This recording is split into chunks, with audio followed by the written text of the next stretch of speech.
당나라 중기 조주의 추경봉, 깊은 산속에 태전선사가 있었습니다.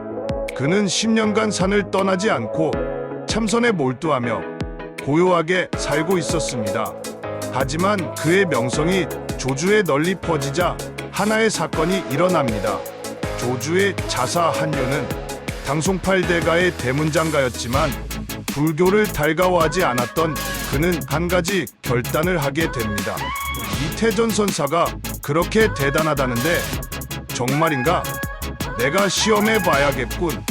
그리고 그는 조주의 최고 기생 홍련을 호출했습니다. 홍련, 너의 미모와 재치를 믿는다. 100일 안에 스님을 타락시킨다면 큰 상을 내리겠다. 그러나 만약 실패하면 목숨을 내놓아야 한다. 절세미인 홍련은 눈을 깜빡이며 대답했습니다.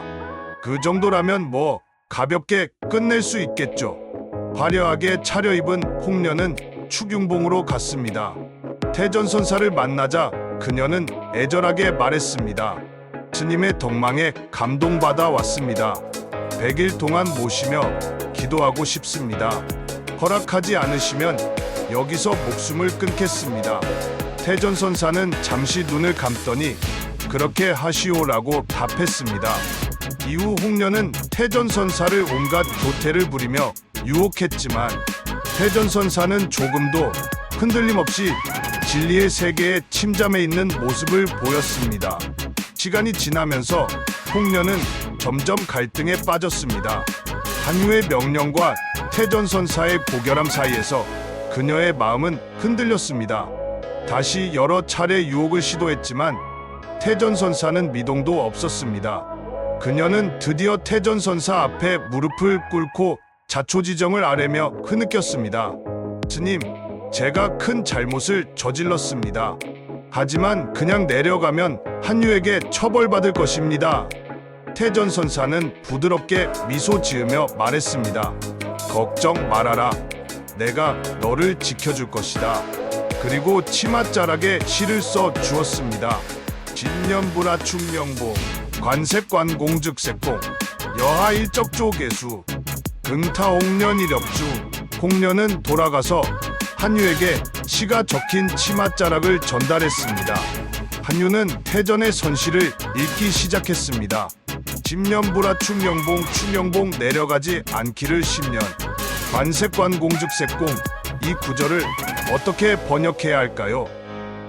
이 구절에 홍련의 유혹에 넘어가지 않은 태전의 비결이 숨겨져 있습니다.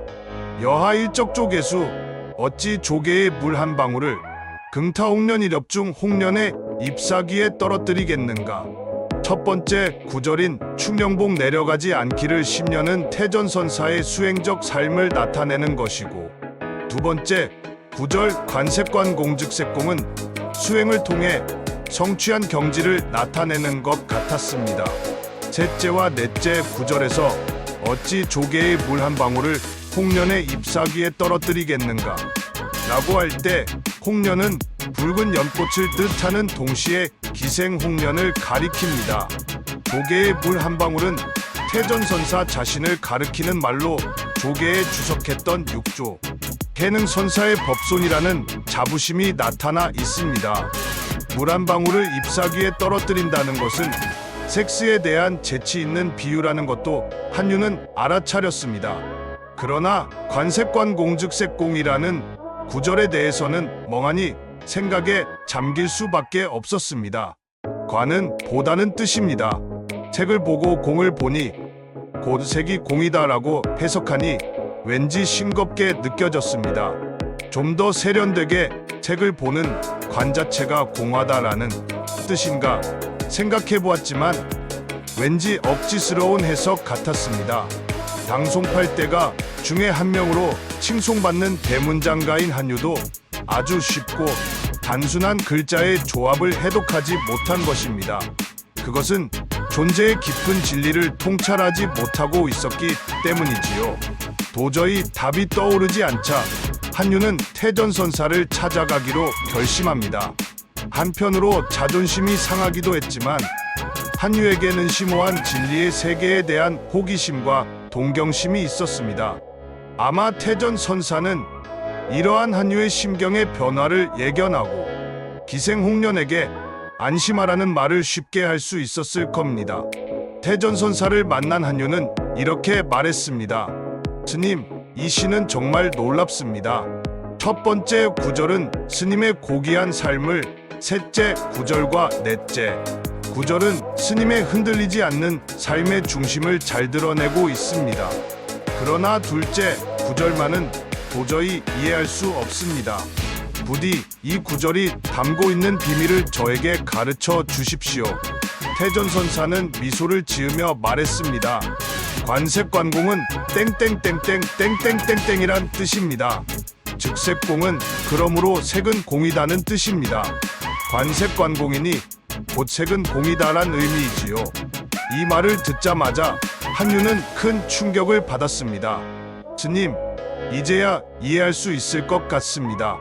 이것이 어떠한 여색에 의해서도 삶의 중심이 흔들리지 않는 비결이었군요.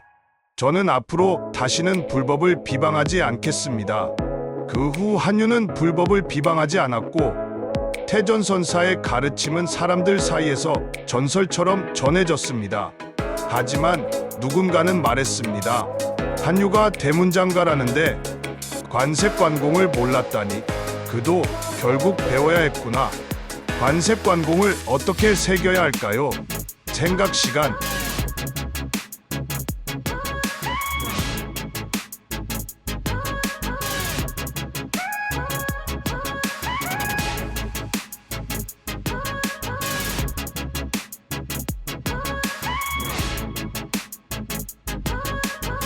답은 아마도 저보다 눈 밝은 분이 댓글로 남겨주실 것이라 예상합니다. 그럼 나날이 좋은 날 되세요.